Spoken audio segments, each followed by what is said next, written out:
Bonjour à tous, j'espère que vous allez bien. Alors aujourd'hui je reviens vers vous avec une recette typiquement suédoise, très simple à réaliser. Il s'agit de pommes de terre Hasselback, idéal pour accompagner vos grillades. Alors je vous dis restez avec moi pour suivre les différentes étapes nécessaires pour cette recette. Alors nous aurons besoin de 4 grosses pommes de terre, d'environ 30 g de beurre, d'une cuillère à café d'herbe de Provence, d'ail en poudre, de sel, de poivre et de 2 cuillères à soupe d'huile d'olive. Avant de commencer, on s'assure de bien laver les pommes de terre parce qu'on va les utiliser avec la peau. Ensuite, on va utiliser un pic à brochette que je vais venir planter au milieu de la pomme de terre et couper en fines lamelles, ce qui va nous permettre de couper que la moitié de la pomme de terre.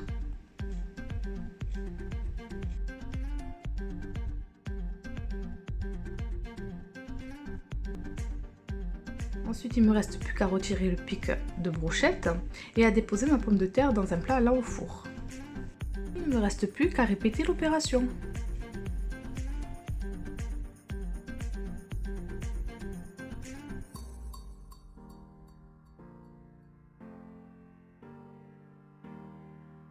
Une fois que toutes mes pommes de terre sont bien coupées en lamelles, je vais venir passer à l'assaisonnement. Alors dans un bol, je vais venir verser 2 cuillères à soupe d'huile d'olive.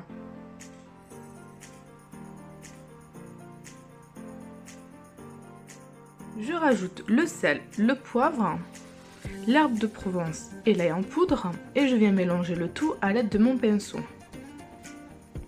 Je recouvre les pommes de terre généreusement et à l'aide de mes doigts, je viens malaxer mes pommes de terre pour faire entrer entre chaque lamelle les épices.